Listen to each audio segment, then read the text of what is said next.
네, 이번 주는 내일 송구영신 예배가 있기 때문에 그냥 그걸로 퉁치자라고 생각하고 금요 기도회는 많이 또 안 나오실 줄 알았는데 또 이렇게 나오셔서 감사하고 축복합니다. 네.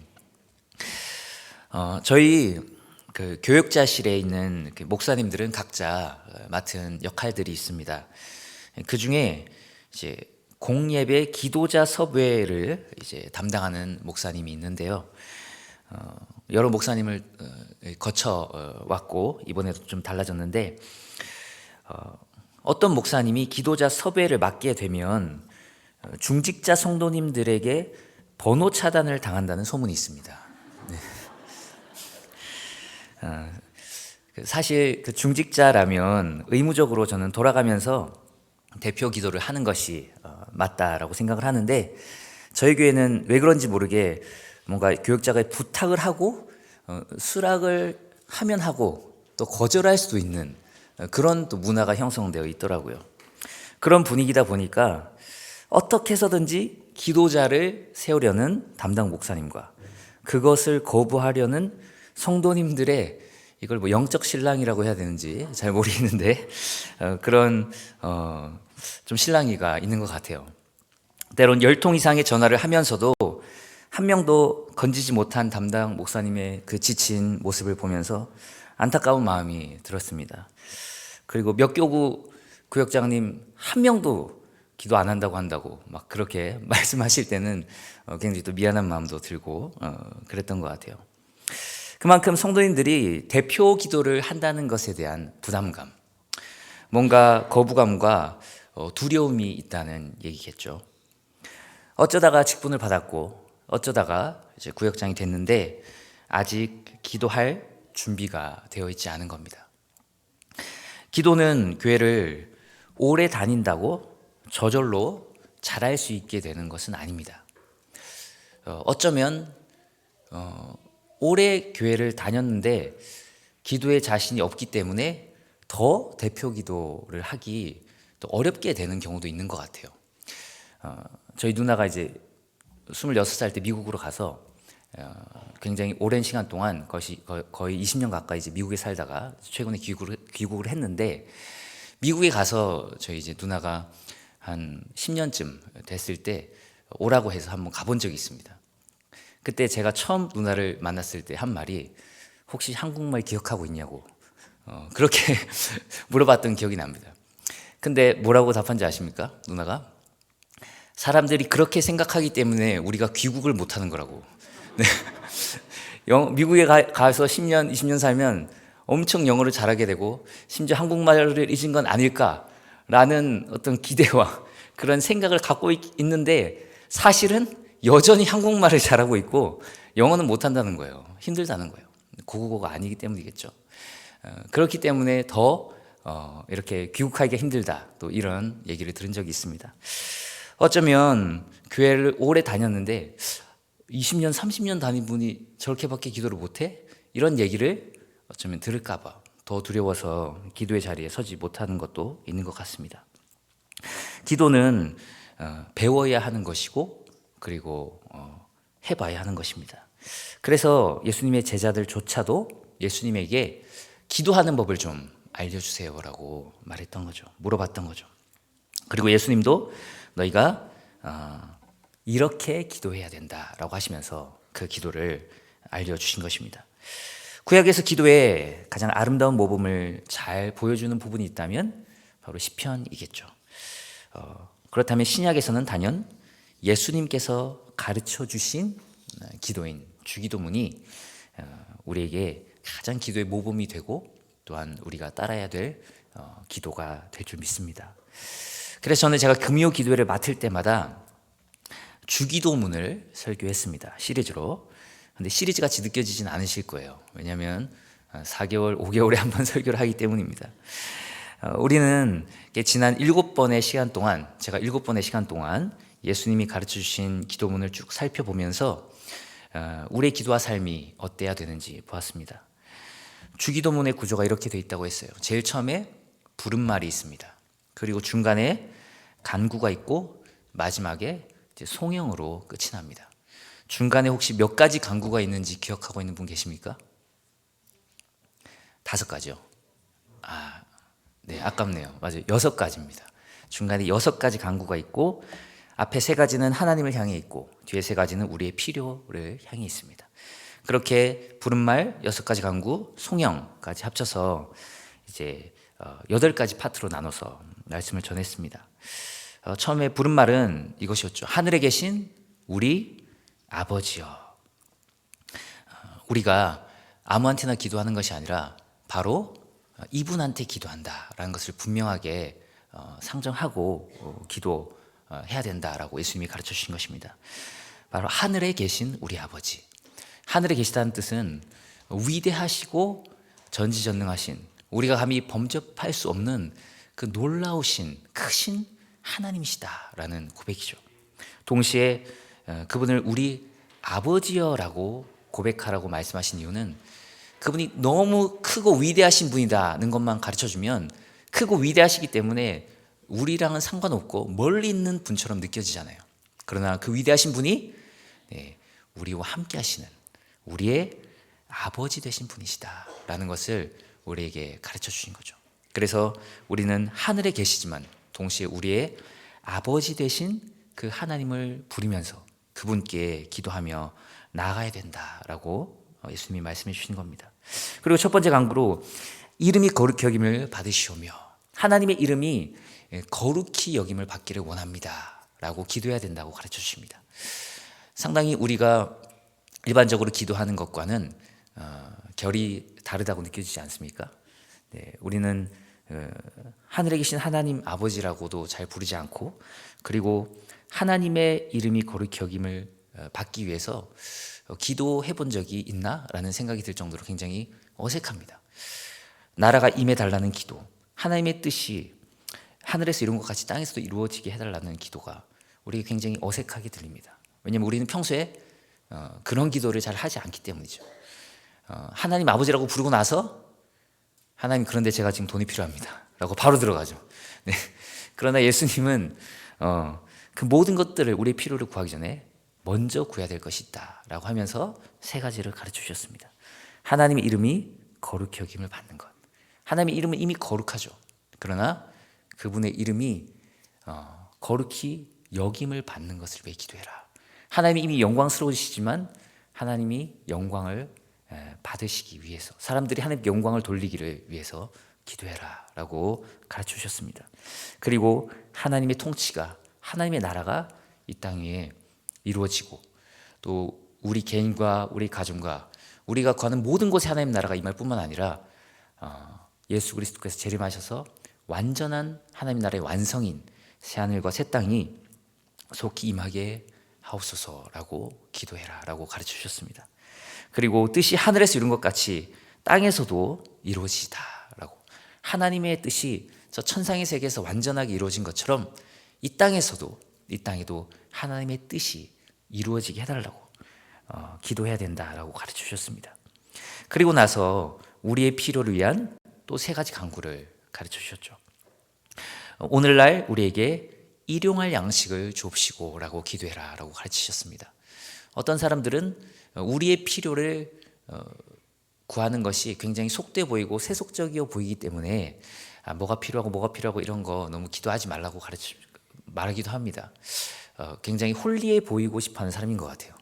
근데 그 반대 극단에 있는 사람은 하나님의 영광과 나라와 하나님의 뜻과 그런 건 다 필요 없고, 일단 우리가 필요한 거, 내가 지금 필요한 거, 그것만 놓고 기도하는 사람도 있습니다. 하지만 먼저 하나님의 영광을 위해 기도했다면 또한 우리의 필요를 위해서도 하나님은 기도해라 라고 예수님은 우리에게 가르쳐 주셨습니다. 일용할 양식을 달라고 기도하라는 거죠. 왜 일용할 양식일까요? 우리는 넘치는 양식, 무한한 양식을 달라고 기도하고 싶지만 예수님은 일용할 양식을 위해 기도해라. 왜입니까? 우리에게 하나님께서 너무 많은 것을 주시면 우리가 부유해져서 하나님을 모른다라고 할 수 있고, 우리가 너무 없으면은 또 도둑질을 해서 하나님의 이름을 욕되게 할 수도 있을 겁니다. 그래서 늘 일용할 양식, 하나님께서 늘 나와 동행해 주시고 나를 채워주시고 공급해 주시는 하나님이시다라는 것을 늘 고백하고 체험하고 느끼며 광야를 살아가며 만나를 먹었던 이스라엘 백성들처럼 그 필요한 만큼의 양식을 구하라고 한 거죠. 잠언 30장 9절을 보면 혹 내가 배불러서 하나님을 모른다 여호와가 누구냐 할까 하며 혹 내가 가난하여 도둑질하고 내 하나님의 이름을 욕되게 할까 두려워함이니이다. 결국 하나님의 영광을 위해서 하나님의 이름을 위해서 우리에게 일용할 양식을 구하라고 가르쳐 주셨습니다. 그리고 우리가 죄진 자를 사해 준 것처럼 우리 죄를 사해 달라는 그 회개의 기도, 죄사함의 기도, 용서해 주시는 기도를 꼭 하라고 예수님께서 5번째로 가르쳐 주셨어요. 오늘날 많은 사람들이 기도할 때 구하는 것은 있지만 회개는 잘 하지 않는 것 같습니다. 다 내가 잘했다라고 말하지 내가 잘못했다라고 말하지 않는 것 같아요. 내가 죄를 지었다라고 고백하지 않는 것 같아요. 물론 우리가 예배 때 어떻게 보면은 그 예배 순서에 또 죄 고백의 시간이 감사하기도 있지만 그 시간 잠깐 그냥 멍 때리다가 지나가는 그런 사람들도 많지 않을까. 저도 그럴 때가 있거든요. 그런 생각이 들었습니다. 그러나 반드시 하나님께서 이 기도를 기뻐하신다라고 가르쳐 주시는 그 예수님의 기도 중에 우리가 이미 죄를 용서함 받았지만 늘 우리가 완벽한 삶을 사는 그리스도인이 아니기 때문에 이 땅에서도 그리스도인이 된 이후에도 죄를 짓기 때문에 그 죄를 반드시 회개하고 그리고 하나님께 용서를 구하는 기도를 해야 된다라고 가르쳐 주십니다. 그리고 그것이 오히려 진짜 그리스도인이 되었다는 분명한 표시입니다. 저는 회개하지 않는 사람은 저는 그리스도인이 아니라고 봅니다. 정말로 그리스도인이 되었다면 다른 사람이 저를 용서해 줄 뿐만 아니라 자기 자신도 회개할 수 있는 사람이죠.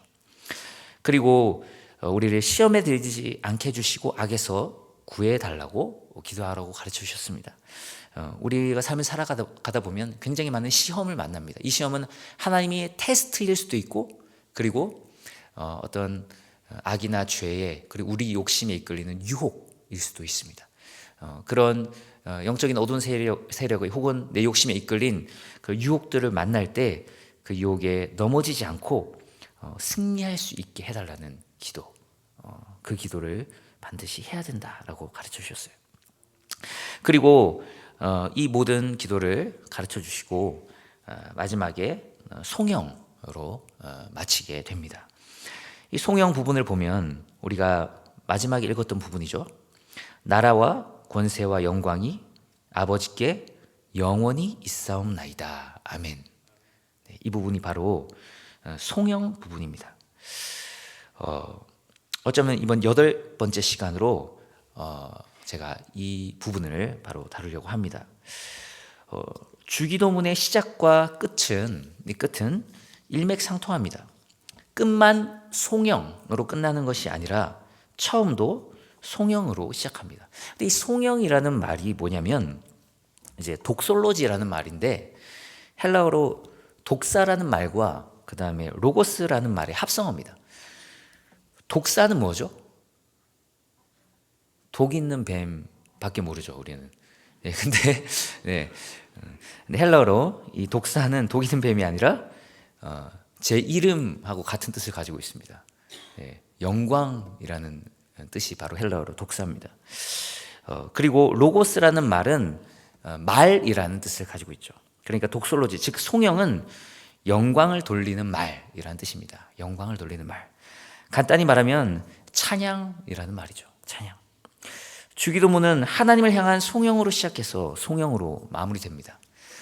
그러니까 기도가 찬양으로 시작하고 찬양으로 끝나야 된다는 말이죠.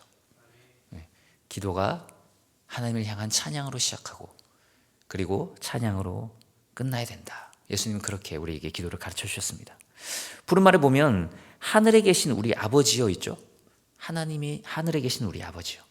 이 부른말은 하나님께 영광을 돌리는 찬양이기 때문에 송영이라고 할 수 있어요. 하나님이 하늘에 계신 전지전능하신 위대하신 높고 위대하신 분이라고 우리가 방금 전에도 계속해서 찬양을 하나님께 드렸잖아요. 그 찬양의 가사를 자세히 보면 대부분 하나님의 위대하심을 높이고 하나님께 영광을 돌리는 내용입니다. 그렇게 하늘에 계신 우리 아버지요, 하늘에 계신 위대하신 분이지만 동시에 엄청나게 사랑이 많으셔서 우리로 자녀를 삼아주신, 하나님을 아버지라고 부를 수 있게 해주신 바로 그분이 우리의 기도의 대상이신 하나님이시다라고 하면서 하나님을 찬양하면서 기도를 시작하는 겁니다. 그리고 오늘 마지막 부분처럼 찬양으로 기도를 마무리하는 거죠. 결국 우리의 기도의 목적이 하나님을 찬양하는 것이다 라는 것을 아주 잘 보여주고 있어요. 주기도문 마지막 부분의 송영의 의미를 좀 보면 먼저 이렇게 생각하는 분이 있을 거예요. 오늘 읽은 본문에는 대개라는 말이 없습니다. 나라와 권세와 영광이 바로 이렇게 들어가죠. 근데 우리 성경책, 우리가 가지고 있는 성경 찬송의 제일 앞부분에 보면 주기도문이라고 따로 있죠. 그 부분에 보면은 뭐라고 나와 있어요? 대개 나라와 권세와 영광이 아버지께 영원히 있사옵나이다. 거기 또 대개라고 나오죠. 네. 그래서 우리는 대체로 대개를 넣어서 주기도문을 고백을 하고 기도를 합니다. 도대체 이게 뭘까요? 농담으로 어떤 목사님은 그 다리가 달린 대개는 아니다라고 얘기하는데 그 대개는 절대 아니겠죠. 네. 근데 어떤 분은 또 대충이다라고 이렇게 얘기를 하신 그런 목사님도 있더라고요. 근데 대충이라는 뜻이 아닙니다. 우리가 어떻게 대충 나라와 권세와 영광이 아버지께 영원히 있습니다라고 고백할 수 있겠습니까? 원어로는 호티라는 접속사를 번역한 건데 이제 본문에는 이제 한글로 번역을 안 하는 게 자연스럽겠다고 생각을 해서 뺀 것 같아요. 근데 원문을 보면 그 호티라는 그 접속사의 의미는 왜냐하면이라는 뜻을 가지고 있어요. 혹은 뭐뭐 때문입니다. 그런 뜻을 가지고 있는 말입니다. 그걸 이제 한자어로 번역을 하다 보니까 이제 어려운 한자어인 대개라는 것을 선택해서 우리가 어려서부터 유치부 때부터 고백을 했지만 다 커서도 이게 무슨 말인지 모르고 고백하는 그런 대개가 되어버렸죠.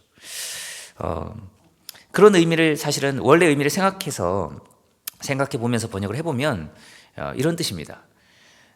이는 나라와 권세와 영광이 아버지께 영원히 있기 때문입니다. 네. 뭐라고요? 마지막 고백이 우리가 이렇게 기도했는데 이렇게 기도할 수 있는 이유는 나라와 권세와 영광이 아버지께 영원히 있기 때문입니다. 아멘이라고 마치는 거예요. 앞에서 우리가 6가지 간구를 드렸는데 그렇게 기도할 수 있는 이유가 바로 이 기도의 응답을 받을 수 있는 이유가 바로 하나님이 이런 분이시기 때문입니다 라는 거예요. 쉽게 말해 하나님이 능력 있는 분이기 때문입니다 라고 고백하는 겁니다. 가끔 백화점이나 대형마트 곳을 가면 어린 자녀들을 데리고 오신 부모님들이 있는데 간혹 정말 떼를 쓰고 소리 지르고 울고 불고 하면서 이 아빠와 엄마의 옷을 끌어당기면서 뭘 사달라고 난리치는 아이들을 우리가 가끔씩 보지 않습니까? 가끔 레고라든지 프라모델이라든지 어떤 유행하는 캐릭터 같은 거를 갖고 싶어서 그런 경우도 있고 어떤 식탐이 많은 친구는 먹을 것 가지고 사달라고 이제 난리를 치는 친구도 있습니다. 그런데 그 아이가 그렇게 간절하게 애타게 울부짖으면서 사달라고 할 수 있는 건 다른 여러 가지 이유가 있을 수 있겠지만 결정적으로 뭘까요? 자기가 이렇게 사달라고 하는 그 아빠가 그것을 나에게 사줄 수 있는 능력이 있는 존재라는 것을 믿기 때문입니다. 내가 아무리 애타게 울고 불고 해도 아빠는 이걸 사줄 수 있는 능력이 없어 라고 생각한다면 절대로 그렇게 애타게 울고 불고 하지 않을 거예요. 아빠는 사줄 수 있는 능력이 있는 분이야 라는 걸 믿기 때문에 그렇게 울부짖으면서 사달라고 하는 거죠. 그리고 아빠가 그렇게 또 사줄 능력뿐만 아니라 또한 사줄 마음이 결국 있는 우리 아빠이기 때문에 사달라고 하는 거죠. 떼쓰기 때문이죠. 마찬가지입니다. 우리가 드리는 모든 기도에 하나님께서 응답해 주실 수 있는 그런 능력이 있는 분이다 라는 것을 우리가 믿기 때문에 우리는 기도할 수 있습니다. 우리는 기도할 수 있는 겁니다. 세상 사람들은 능력이 있는지도 없는지도 모르는 그런 가짜 신에게 기도합니다. 뭐 옛날에 정한수를 떠놓고 기도한다든지 나무에 기도를 한다든지 그리고 어떤 사람들은 뭐 때로는 뭐 다 신들의 이름을 부르면서 뭐 천지신명, 부처님, 예수님 기도 뭐 이렇게 간절하게 막 종교가 없는 사람들도 때로는 간절해지면은 막 그렇게 기도를 하더라고요. 그런데 자기의 기도의 대상이 능력이 있는지 확신 없이 기도합니다. 그러나 우리는 이 모든 기도에 응답하실 수 있는 바로 그분이 하나님이시기 때문에 그분의 능력을 믿고 기도하라고 가르쳐주고 있습니다. 바로 그 고백이 이 송영에 담겨 있는 것입니다. 마지막 송영에서 나라와 권세와 영광이 아버지께 영원히 있습니다. 영원히 있기 때문에 우리가 이렇게 기도합니다 라고 고백하고 있다고 우리가 봤습니다. 물론 넓은 의미에서 보면 나라, 모든 것이 하나님의 통치 아래에 있기 때문에 하나님의 나라가 아닌 것은 아무것도 없습니다. 다 하나님의 통치 아래에 있습니다. 모든 것이 모든 존재는 하나님 나라 안에 있습니다. 넓은 의미로는 죄악이 자행되는 그런 모든 영역, 심지어 지옥조차도 마귀가 통치하는 것이 아니라 지옥은 하나님이 통치하는 곳입니다. 하나님의 통치 아래에 있는 거죠. 그러나 좀 더 엄밀하고 좁은 의미에서 하나님 나라는 하나님이 통치하고 돌보실 뿐만 아니라 그분의 통치에 순종함이 있는 나라입니다. 그분의 통치에 뭐가 있는 나라라고요? 순종함이 있는 나라예요. 하나님의 나라는 예수 그리스도와 함께 이미 이 땅에 임했습니다. 마태복음 12장 28절에 그러나 내가 하나님의 성령을 힘입어 귀신을 쫓아내는 것이면 하나님의 나라가 이미 너희에게 임하였느니라. 아멘. 이미 예수 그리스도의 말씀을 듣고 하나님의 말씀에 순종하고 그분의 통치를 받고 살고 있는 우리 모든 그리스도인들이 하나님의 나라에 살고 있습니다. 하나님의 통치를 받고 살고 있기 때문에 하나님의 나라에 살고 있는 거죠. 우리 개인과 가정과 교회와 직장 등 우리가 살아가는 모든 영역 가운데 하나님의 나라가 임합니다. 왜냐하면 내가 가는 곳마다 내 안에 하나님의 나라가 있기 때문에 내가 가는 곳마다 하나님의 나라가 있는 거죠. 그러나 때로는 우리는 하나님의 나라가 굉장히 작고 마치 하나님의 나라가 아닌 것처럼 느끼기도 합니다.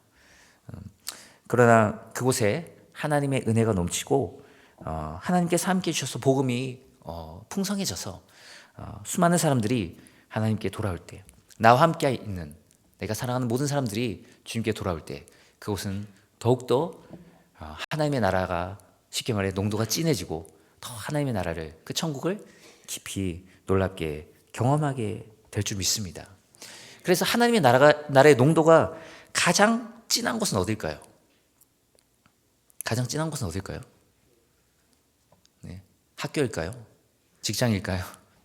네, 바로 교회겠죠. 왜냐하면 하나님을 믿는 진짜 하나님의 백성들이 가장 많은 곳이고 많이 몰려있는 곳이기 때문입니다. 그래서 저희는 교회에서 작은 천국을 경험하는 거죠. 작은 천국을 경험해야 되는 거죠. 얼마 전에 이제 멀리 외국으로 어쩔 수 없이 이제 떠나신 저희 교구의 성도님이 있는데 저희 교회 성도님이 떠나시기 전에 그런 말씀을 하시더라고요. 목사님 정말 너무 감사한 건 우리 정말 구역에서 정말 저는 작은 천국을 경험했습니다. 그게 너무 감사했습니다라고 고백하더라고요. 그 구역 가운데 정말 세상이 줄 수 없는, 세상에서 경험할 수 없는 그 하나님 나라를 경험했다는 거죠.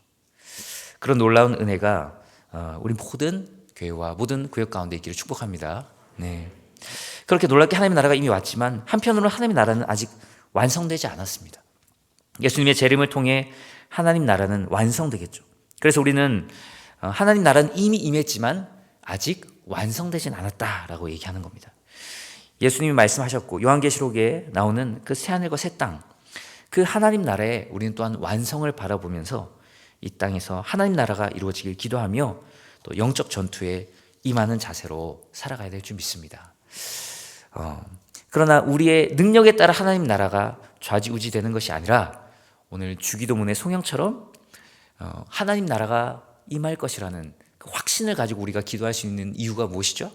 바로 나라가 영원히 하나님 아버지께 있기 때문입니다. 하나님 그분에게 속해 있기 때문에 하나님의 것이기 때문에 우리는 그 하나님의 나라가 확장되고 속히 임하게 하여 주옵소서라고 기도할 수 있는 줄 믿습니다. 그것 때문에 우리는 이미 승리했다는 기쁜 마음으로 하나님 나라 확장을 향한 놀라운 영적 전투에 임할 수 있는 거죠. 하나님께서 우리 성문교회 그리고 우리 성도들의 손길이 닿는 모든 것에 하나님 나라가 임하게 하실 뿐만 아니라 궁극적인 하늘과 새 땅이 속히 임하게 하셔서 놀라운 그 하나님의 영광을 우리가 훨씬 더 아름답게 경험하며 기쁘게 누리는 그날이 또 속히 오기를 간절히 축복하고 소망합니다. 나라가 하나님께 있을 뿐만 아니라 또한 무엇이 하나님께 영원히 있다고 고백하고 있죠? 권세입니다. 권세는 파워, 즉 힘이에요. 디나미스라는 헬라어인데 디나미스 어떤 뭐하고 비슷하다는 느낌이 들지 않습니까? 바로 다이너마이트입니다. 다이너마이트라는 말이 이 디나미스에서 유래했다는 사실을 통해서 우리는 이 권세라는 것이 얼마나 폭발적이고 강력한 힘을 말하고 있는 것인가라는 걸 알 수 있는 거죠. 우리는 이웃나라의 전쟁을 보면서 국가의 힘이 얼마나 중요한지를 새삼 실감하게 됩니다. 무한 군비 경쟁이 가져오는 부작용도 크고 가능하다면 무기를 줄여가며 세계 평화를 위해 힘써야 하는 것도 사실이지만 한편으로는 힘 없이는 평화가 이루어질 수 없다는 사실을 우리는 뼈저리게 느끼고 있습니다. 제가 군대에 있을 때 군이 강해야 하는 이유를 교육받을 때 그 첫 번째 이유를 듣고 깜짝 놀랐습니다. 저는 전쟁에서 이기기 위해서 군이 강해야 되는 줄 알았어요. 그런데 그것이 아니라 군이 강해야 되는 첫 번째 이유는 전쟁을 하지 않기 위해서다라고 들었습니다. 그것을 들었을 때 놀랐어요. 평화를 유지하기 위해서는 강한 군대가 필요하다는 것입니다. 힘이 있어야지 평화를 유지할 수 있다는 거죠. 아무리 좋은 마음을 가지고 있어도 능력이 없다면 무용지물이라는 말입니다. 우리는 앞에서 이런 기도를 드렸습니다. 하나님의 뜻이 이 땅에 이루어지게 해달라는 기도, 그리고 우리의 필요를 채워달라는 기도, 그리고 우리의 죄를 사해달라는 기도, 우리로 하여금 시험에 들고 유혹에 빠지지 않게 해달라는, 지켜달라는 기도, 그런 기도를 드렸습니다. 근데 우리가 이렇게 기도할 수 있는 이유가 무엇이죠? 바로 하나님께서 하나님의 뜻이 이루어지게 할 수 있는 권세를 가지고 계시고 우리의 필요를 채워주실 수 있는 권능을 가지고 계시고 우리의 죄를 사해 주시고 우리를 악으로부터 지켜주실 수 있는 능력 있는 분이기 때문에 우리가 이렇게 하나님께 소원을 아뢰고 기도할 수 있는 줄 믿습니다. 바로 하나님이 권세가 있는 분이기 때문입니다. 하나님이 권세가 있고 힘이 있는 분이기 때문에 하나님은 이런 모든 기도에 응답하실 수 있을 뿐만 아니라 하나님은 그것을 하나님의 때에 하나님께서 속히 이루실 수도 있습니다. 그러나 하나님께서 속히 이루실 수 있지만 때로는 우리가 원하는 방식으로 이루어지지 않기도 합니다. 우리가 원하는 방식대로 응답하진 않으실 수 있지만 우리에게 필요한 방식으로 하나님께서는 반드시 응답하실 줄 믿습니다. 우리가 원하는 것은 뭐죠? 일용할 양식이 아니라 많은 양식이죠. 무한한 양식입니다. 우리가 필요한 것은 무한한 양식이죠. 우리가 원하는 것은 무한한 양식이죠. 하지만 하나님께서는 우리에게 필요한 만큼 주시겠다고 약속하셨습니다. 그리고 그 기도에 응답하실 것입니다. 우리가 원하는 것은 시험이나 유혹이 아예 없는 것입니다. 그런 것 자체가 없는 것. 고난도 힘든 일도 아픔도 병도 아예 없는 것이 우리가 원하는 것이죠. 솔직히 말하면. 그래서 현대 수많은 자기계발서들을 읽어보고 그런 강의들을 들어보면 공통점이 있어요. 고난과 고통은 최대한 피해라. 그런 건 우리에게 아무런 쓸모가 없는 것일 뿐이다 라는 메시지예요. 고난과 고통은 그냥 우리에게 아무런 의미가 없고 그냥 피해야 될 것이다 라고 말합니다. 그것이 현대 자기계발서들이 말하고 있는 메시지예요. 그러나 성경은 뭐라고 말합니까? 성경은 인내는 연단을 낳고 연단은 소망을 이루는 줄 알미로다 라고 말합니다. 믿으십니까? 하나님은 때로 우리가 원치 않는 시험과 때로는 유혹과 핍박을 허락하시지만 그것을 아예 주지 않는 방식으로 응답하시는 것이 아니라 그런 것들을 이길 수 있는 힘과 능력을 우리에게 주시는 방식으로 응답하시는 줄 믿습니다. 그래서 하나님은 반드시 응답하시는데 우리에게 좋은 쪽으로 응답하신다는 거죠. 하나님이 가지신 권세로 합력하여 선을 이루는 방향으로 우리에게 가장 좋은 것으로 응답하실 것이라는 그 믿음을 가지고 우리가 기도해야 될 줄 믿습니다.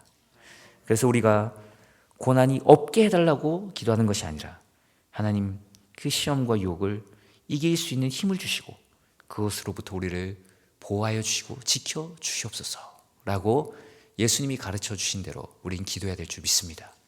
그리고 하나님은 그것을 통해서 우리가 시험이 없거나 유혹이나 아무런 고난이 아무런 병도 없을 때보다 훨씬 더 우리가 갖길 원했던 그 좋은 것으로 허락해 주실 줄 믿습니다. 그리고 마지막으로 모든 영광이 하나님 아버지께 있다라고 고백하라고 주기도문은 우리에게 가르쳐 줍니다.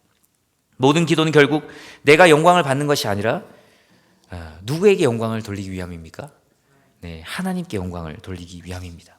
모든 영광은 하나님께 속해 있고 하나님으로부터 나와서 하나님께 돌아갈 것입니다. 영광이라는 건 원어적으로 무겁다라는 뜻을 가지고 있어요. 무겁다. 근데 이게 어떤 물리적으로 무거운 물체를 얘기하는 것이 아니라 어떤 다른 사람들보다 더 탁월하게 가지고 있는, 쉽게 얘기하면 어떤 그런 말로 표현하기 힘든 응축되어 있는 어떤 영광, 그것을 영광이라고 말합니다. 이것을 표현하기가 되게 좀 어려워서 비유를 들어야 되는데 얼마 전에 세계적인 어떤 축제가 끝났죠. 뭐죠? 네, 월드컵. 대부분이 안 보셨던 것 같은데 네, 월드컵이 끝났는데 가장 별처럼 빛나는 한 사람이 있었습니다. 누구죠? 월드컵 우승국인 아르헨티나의 메시 맞습니다. 메시는 다른 사람이 가지고 있지 않은 어떤 뭔가 무게감을 가지고 있습니다. 그 사람을 볼 때 우리는 어떤 그 무게감을 느끼죠. 바로 축구 실력이라는 무게입니다. 그것이 메시가 가지고 있는 영광입니다. 그런데 그 메시가 영광을 숨기고 축구를 안 하고 그냥 동네에서 택배나 아르바이트만 하고 있다면 그 영광이 드러나지 않겠죠. 근데 축구장, 그 경기장, 필드 위에서 이 메시가 뛰기 시작하면 그 영광이 드러납니다. 세계 모든 사람들이 찬사를 보냅니다. 그 영광이 놀랍게 드러나기 때문이죠. 운동선수는 그의 능력을 통해서, 가수는 노래를 통해서 영광을 드러내고, 화가는 그림을 통해서 영광을 드러내고, 건축가는 건축물을 통해서 그의 영광을 드러냅니다. 마찬가지로 하나님도 우리가 말로 다 할 수 없는 영화로운 영광을 이미 갖고 계십니다. 아무것도 안 해도, 이 세상을 창조하지 않고 아무것도 안 해도 그 영광을 이미 가지고 계세요. 메시가 아르바이트만 해도 이미 그 안에 축구를 잘하는 능력을 장착하고 있듯이 하나님은 그 영광을 갖고 계십니다. 말로 다 할 수 없는 영광을 갖고 계십니다. 그런데 하나님이 그 영광의 일부를 세상에 드러내기로 하셨습니다. 그리고 시공 속에 하나님의 영광을 드러내셨는데 이 모든 우주 만물의 창조를 통해서 하나님께서 그 영광을 드러내셨습니다. 이 우주 만물이 하나님의 영광을 드러내고 있고 하나님이 위대하다고 소리치고 있습니다.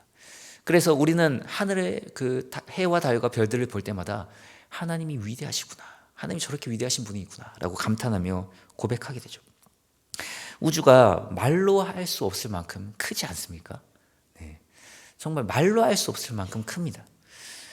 최근에 제임스 웹이라는 그 우주 망원경이 이제 띄워졌고 우주를 찍어서 우리에게 보내주는데 정말 너무나도 황홀하고 위대하고 놀라운 그 우주의 모습을 더욱더 선명하게 우리에게 보여주게 됐어요.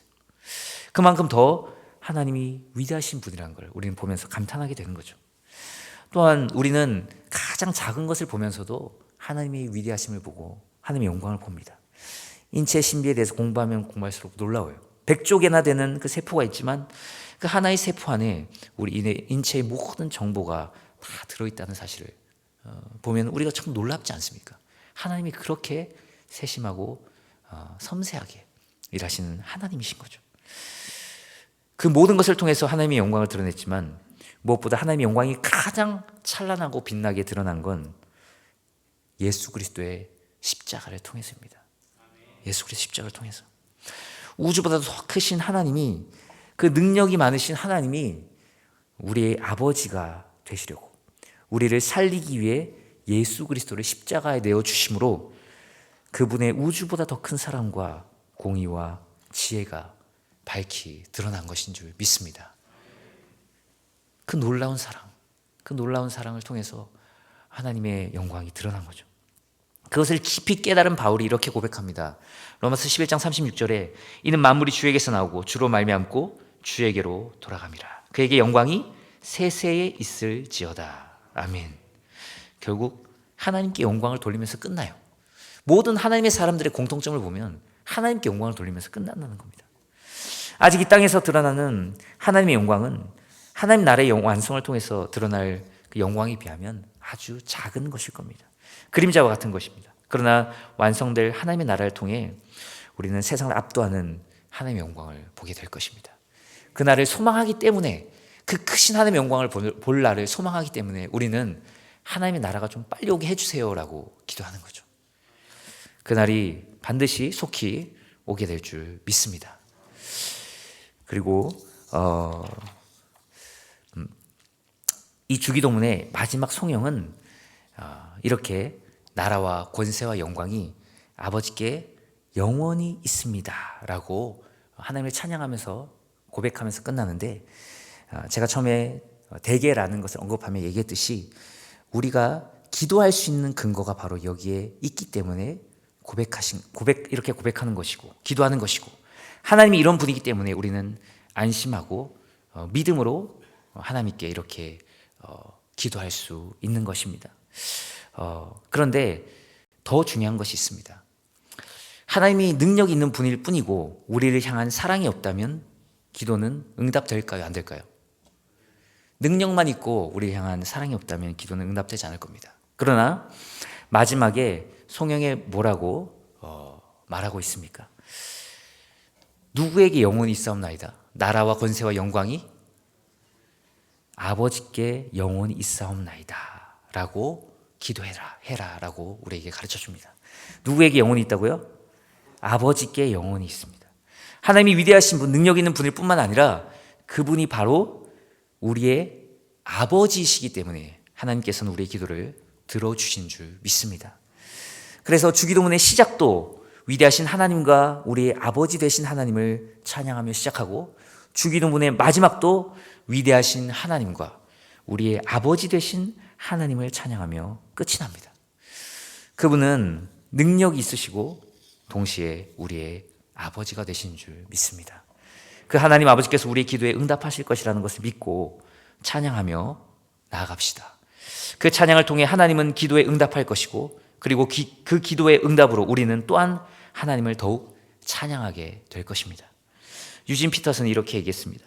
모든 기도는 찬양에 이른다. 모든 기도의 끝은 찬양이라는 거죠. 우리의 모든 기도가 찬양에 이르는 은혜가 있기를 축복합니다.